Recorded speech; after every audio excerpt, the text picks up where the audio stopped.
Hey Langus, can you hear me? I can. Oh, there's a little bit of an echo, Great. but Hmm. Hang on. Hopefully my earpods aren't playing up. How's that? so the sound. Yep, looks good. Yep. All right. I feel like this call might be a little bit of a quieter one, at least in terms of audience, being Thanksgiving Eve in the US. But there's usually a pretty good uptake on the um, recording anyway. So I think we'll kick off walking our way through the bi-weekly.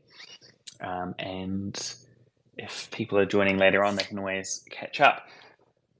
Hi, everyone. I'm Mav. I do marketing and community for Rocket Pool. And for this week's community call, we've got Langers along.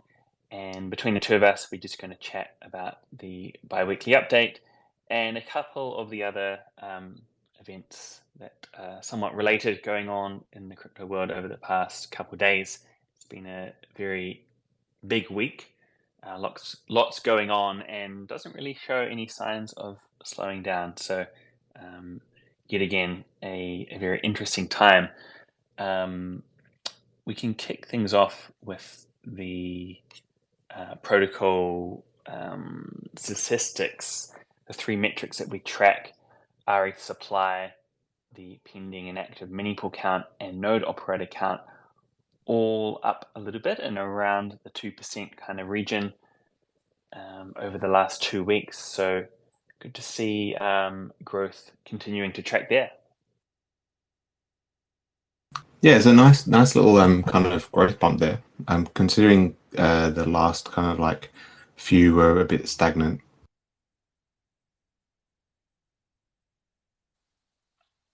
Yeah, absolutely. And part of what we're going to discuss later on is later on in this call is some of the discussions we've been having around what the future of Rocket Pool might be like and potential ways to help to improve that growth and continue to scale the protocol. Obviously, something that's pretty important when it comes to growing Rocket Pool is the smart node software. And Joe has released version 1.11, which is live now. That is recommended for all node operators. There are client upgrades and some new features there. You can check out the releases channel in the Discord for more information. There is a lot of bullet points there, including the new test network, Halishki, and deprecation of the old Predator network. Um, of course, at the same time, there is ongoing work for V2, which is a pretty comprehensive rewrite of the SmartNode software. A lot of work being put into that by Joe, and of course, increasingly Fornax too.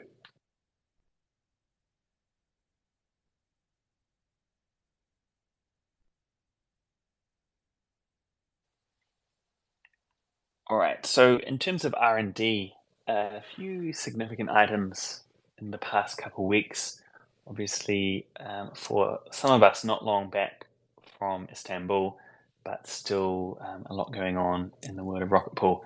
The roadmap medium in particular has been something we've discussed for a little while.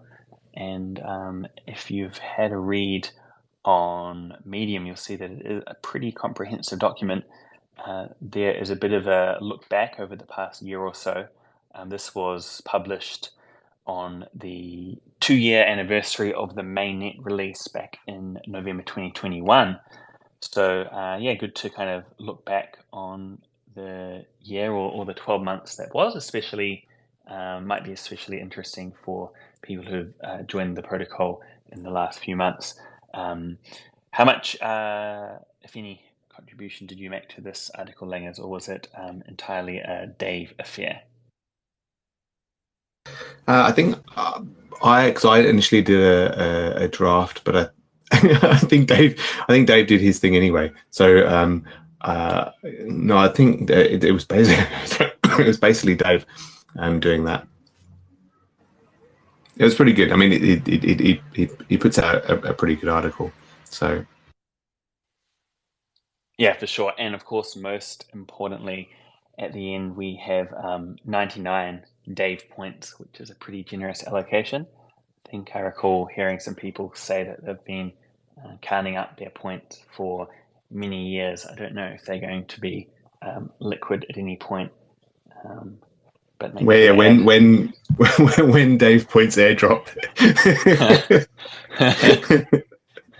Win token.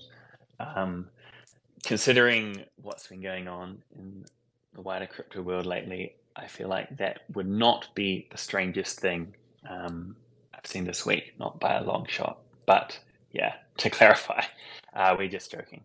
This is just something that Dave likes to put at the end of his Medium articles. Bit of a tradition that's been going on for a little while in the world of rocket pool, certainly predating me. In other news, for Istanbul, there were 4 of us from the team, myself and Langers, plus Grant and Kane.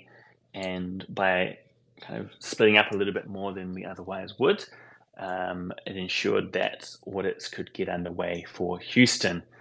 We have Consensus Diligence and Sigma Prime returning to do their great work. I've seen already a bit of chat going back and forth as they go up to speed. Linus, can you give us a bit of an update on where we're at right now in the audit process and what's going to be happening over the next few days? Yep, sure. So the auditors, sorry, a little bit of a cough. The auditors kicked off our Monday, so that might be Sunday night for some people. So they kicked off the audits there. I think they're going through the code now, and I suspect they're probably still kind of like, well, they're going through the code, but they're also kind of like grappling with the concepts and all this sort of thing. So they haven't asked that many questions so far. So hopefully most of the concepts are self-explanatory, I guess. We provided them with quite a lot of documentation to help them get up to speed, so that's good. So no, they're going through the code now to kind of but pretty much line by line usually, and so the process is that they'll be working on that for the next few weeks, and then they will give us a report at the end to say basically their findings, and then usually the team will go through their reports.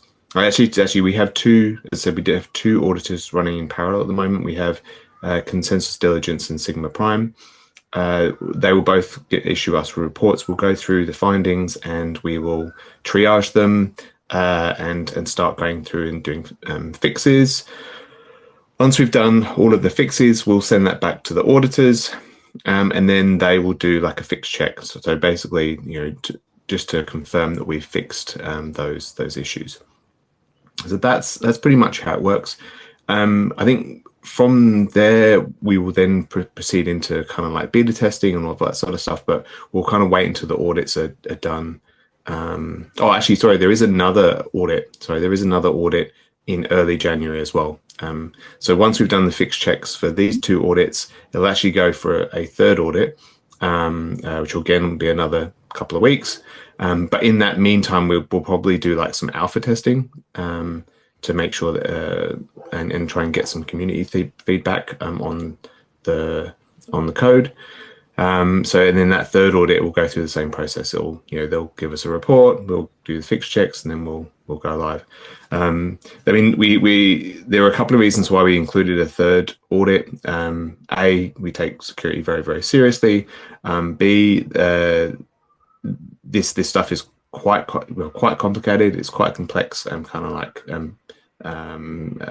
voting system that we've put in place, and it's to do with kind of like voting proposals and that sort of thing. So we want some extra coverage on that. And then the 3rd thing, or the C, is that we wanted to kind of add another auditor to our list of auditors that have kind of looked over our code. So that's why there's kind of 3 3 audits. So yeah, so there's quite a bit of an audit process still to go through, but we'll definitely keep people across that when we as things progress. All right, sounds good. We've got some good progress on Houston there, kind of getting into the final stages. And I'm going to swap the next 2 points from R&D actually, because this is probably a better segue. Because recently we've already been looking ahead to what the future might be for Rocket Pool a little bit further out in terms of protocol development. Of course, there are still a lot of questions, and this is more just, I suppose, an attempt to get familiar with the current staking landscape and what might happen in the coming months.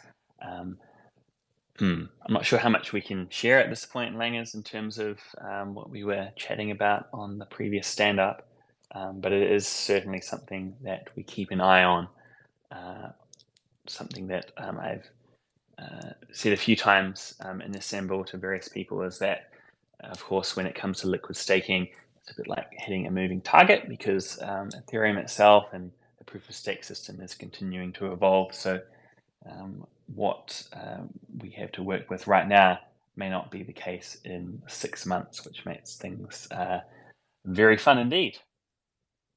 Yeah, there's definitely there's so there's some kind of exciting things and challenging things in kind of like the Ethereum roadmap. Although usually, actually, it's probably more on the exciting end rather than the challenging end in terms of Ethereum. There's definitely there's the competitive space is opening up, particularly with Lido entering the market in terms of like their community staking module. That is definitely something that we're mindful of and has kind of like sparked off a lot of conversation about what the future of Rocket Pool looks like. We already had kind of thoughts about what the next release after Houston was going to look like, and really this is kind of an extension to that, but it kind of reimagines a lot of different things. Everything is very open at the moment. There's no real decisions being made, but it's just a lot of like analysis and strategy crafting and all of that sort of thing. And the great thing about kind of Rocket Pool is everything is pretty much out in the open anyway. So if you want to like catch up on the chat, it's in the Discord. It's I think it'll be very, very interesting over the next few weeks and months as we try to craft. When I say we, I mean like the core team and the DAO as a whole. There are very talented people within the DAO that contribute a lot to this thing. So I think it'll be interesting to see what vision kind of comes out of that. And if anyone has any thoughts or they think they can contribute, then definitely jump in the Discord and kind of have a look around.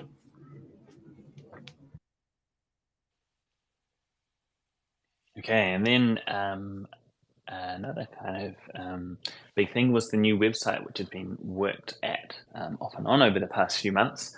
So that is now live, and there may be a few tweaks and small evolutions in the coming days. But it's part of, I guess, the first step in a process to change up a little bit how we look at marketing, quote unquote, or I guess more accurately, the comm side of things. If you head over to rocketpool.net, you can have a look at the nice new graphics, which have been produced by a community member, Sleety. He's also doing some great work for us on the Twitter X side of things. So we're going to have some nice new assets to put to use there. There is a light and a dark mode, and there's also been a few discussions with various degrees of seriousness about an orange mode or retro mode for those who are perhaps wanting a little bit more of that bright orange color that Rocket Pool's known for. I'm not too sure how much work would be involved in that, but I kind of like the idea. Yeah, I like the idea. I think having the a searingly awesome orange mode would be very good. But yeah, no, we'll see how that kind of plays out. I know Nick's on the call, so I don't want to. Yeah, maybe maybe something for April 1st to keep in mind.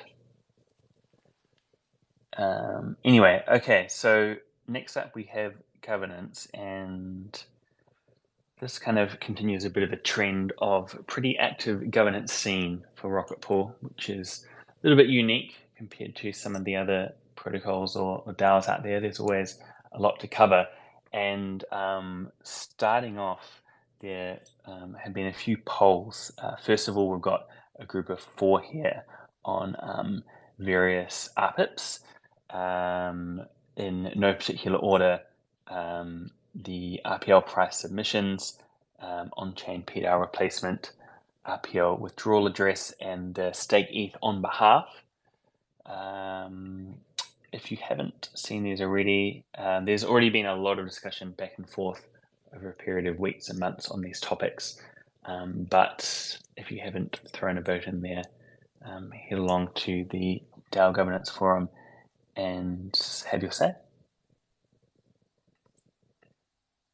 Yeah, I think so. The sentiment poll is a prerequisite for like the actual RPIP vote.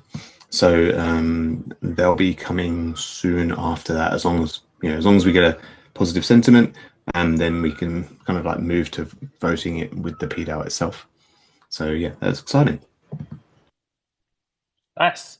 Next up, we've got a proposal to improve the bounty system. So when it comes to the Protocol DAO and the GMC, or Grants and Bounties Management Committee, I feel like it's usually the grants and the retrospective awards, that get most of the attention as opposed to the bounties. So a bounty is something that someone can put out as a proposal for work to be completed with a specific scope and a specific payment. And there's a very detailed, as usual, post from Long for Wisdom with a few suggestions about how to make the bounty system a little bit better. We've got one reply from Schifrin with some positive feedback. There is also a poll, I believe, maybe not. If it was there, it's disappeared. But as always, yeah,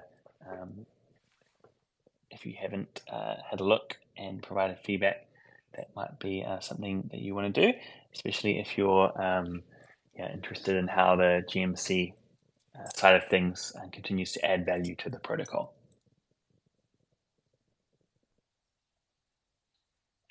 Okay, then in other GMC news, there's been a few developments. Round 6 has closed for the grants, bounties, and retrospectives, and round 7 is open. So if that's something that you're interested in, just make sure you have a look at the different threads that are live, because there's separate threads depending on which of those 3 areas you're interested in. Just have a read of what Schifrin's put up. As usual, very detailed and pretty straightforward if you just take a little bit of time to read. And administering these grants and bounties will be the second set of GMC members which have been announced. You can find them in that post from Schifrin, along with an operating procedures document which has been made public, so feel free to have a read through of that as well.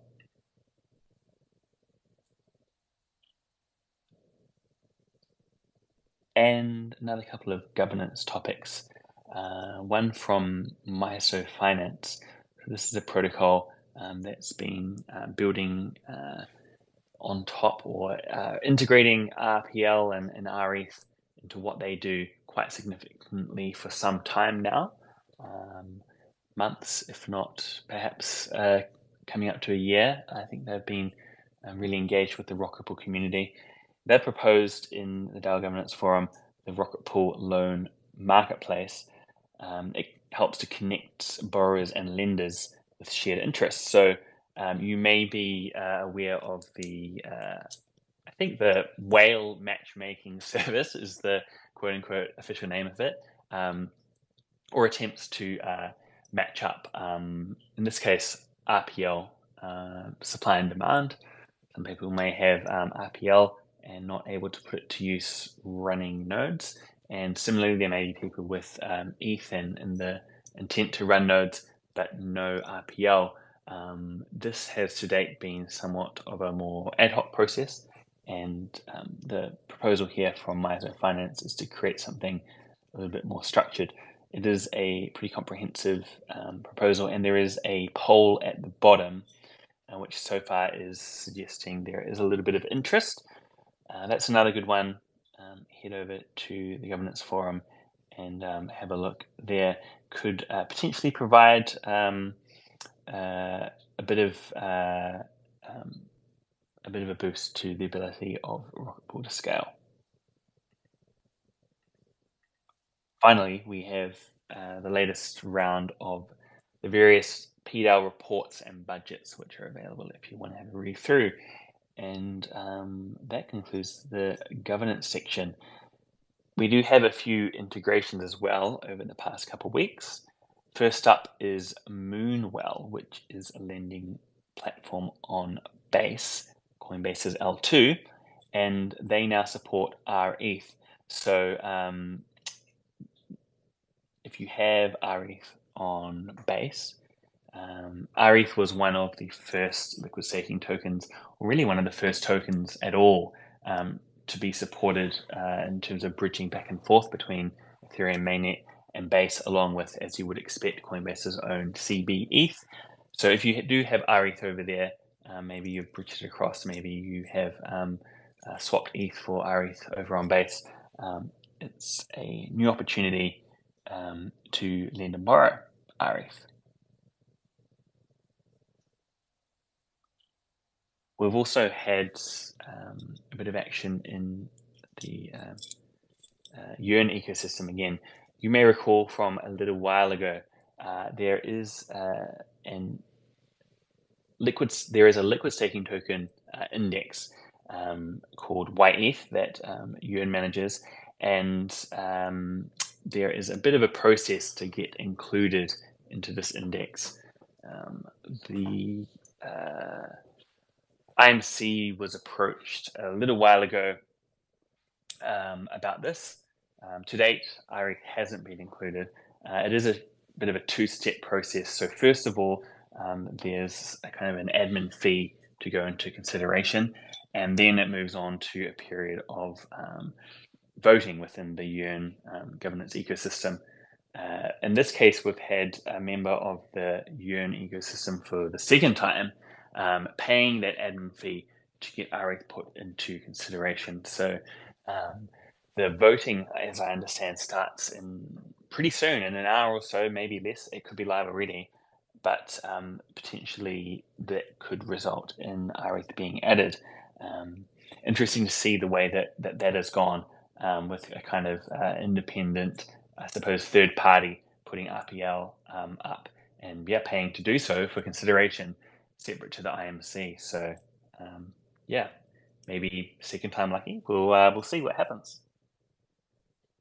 I think in the previous vote we were quite close. I mean, I think we got pipped by some other protocol, but I think we were there was quite a lot of strong support for rETH.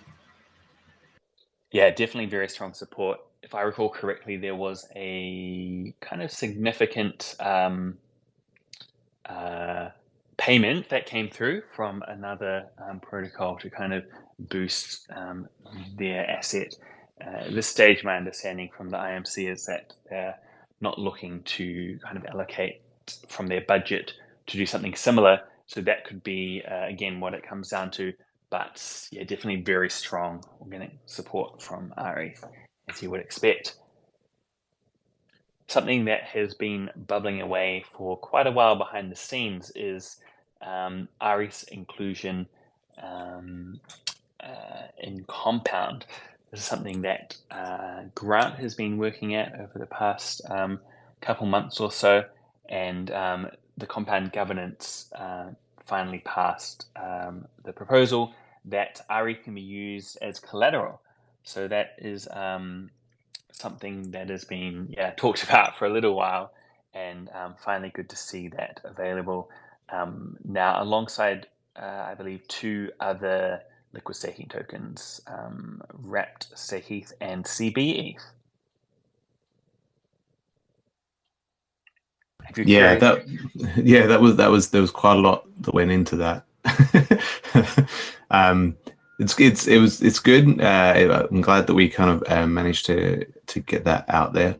But yeah, there was quite a long process. But the compound kind of like there's a lot of compound contributors that helped us along the way, and the compound delegates were really supportive of putting rETH as a collateral. So it's really good.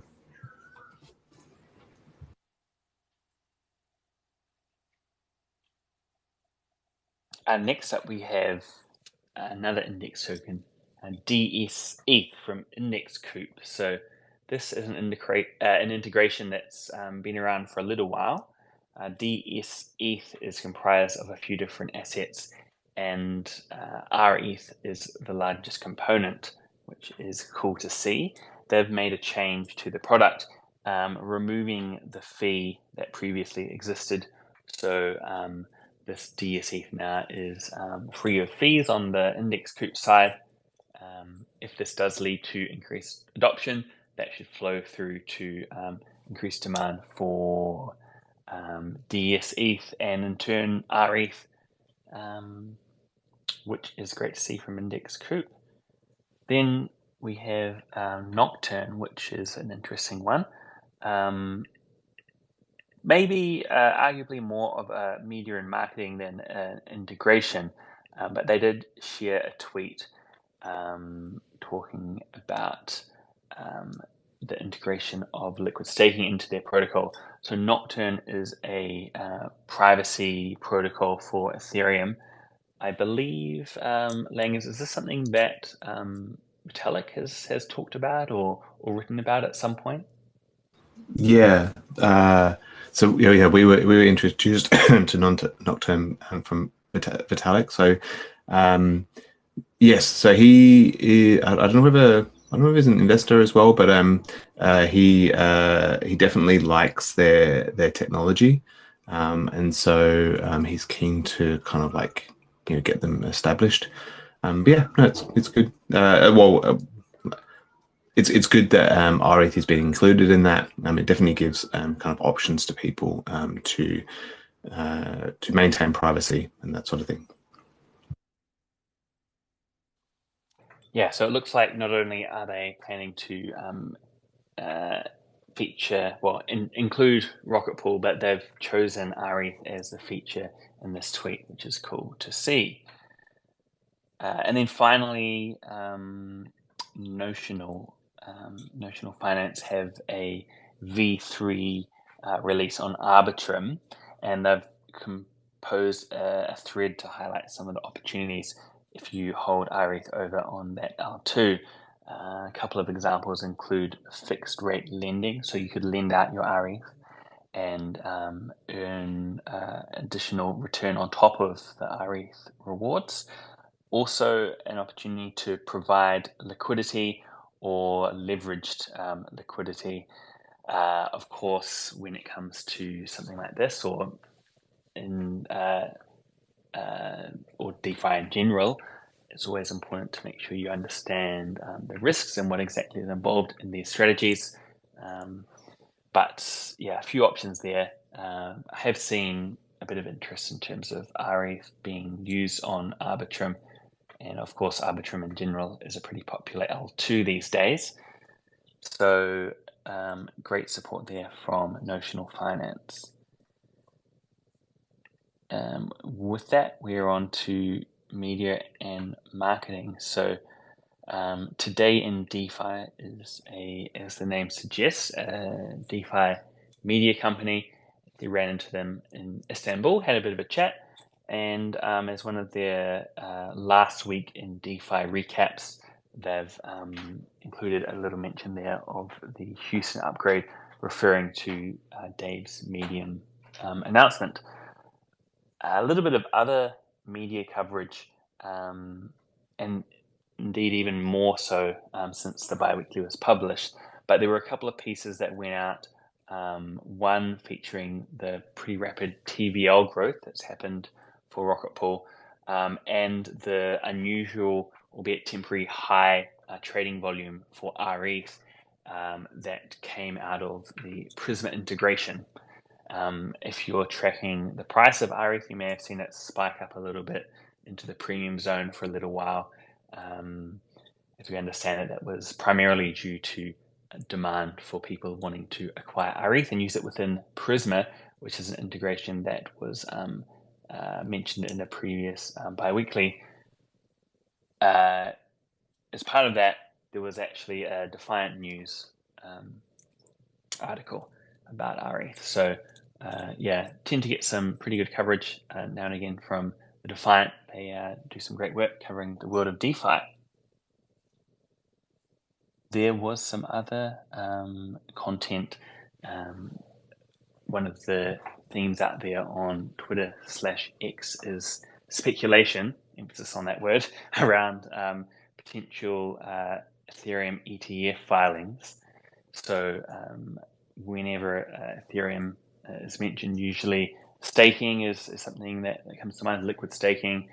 So there was a bit of content that went out kind of talking about how an ETF may affect protocols like Rocket Pool. There was also a little bit of a string of different DeFi protocols creating some of their own content, highlighting opportunities for rETH holders. So a few of these include Metronome, Pendle, Silo Finance, and PancakeSwap. I believe we've had all of these protocols on as guests for the community call at some point. But yeah, again, just like the examples we had earlier from Nocturne and Notional, great to see some of these other protocols talking about rETH. To clarify, though, these examples we're mentioning here in the media and marketing section relate more to content rather than content of existing opportunities and integrations rather than something that's new. But regardless, always great to see. Back to Miso Finance, separate to their proposal, they put out a tweet highlighting an RPL lending opportunity through their platform. If you do have RPL, this may be something that you're interested in. Of course, make sure you have a read of what's going on here and understand what's involved. But yeah, another example of how Miso are looking to support the Rocket Pool ecosystem. This particular example is a 6-month period, and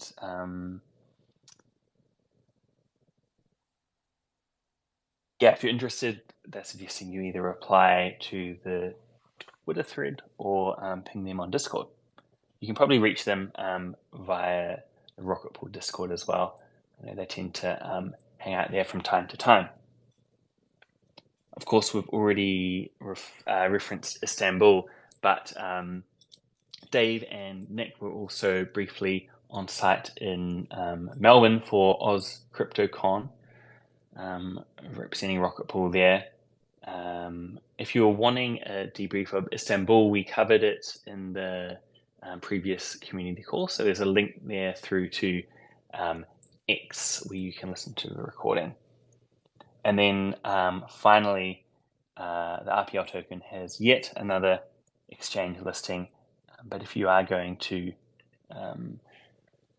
send your tokens to an exchange, make sure you understand what's going on first and do your own research. All right, so I think yeah, that will probably do it for the call this week. We do have a guest coming on next week that is Oval to talk about DVT. So looking forward to chat with them a week from today. We'll likely have Ken back on, assuming he has also gotten over his jet lag from Istanbul to help host that call. Thanks to everyone for listening in, and thanks to everyone listening into the recording. We'll catch you on the next call. Cheers, everybody. Cheers, Mav. Speak to you soon.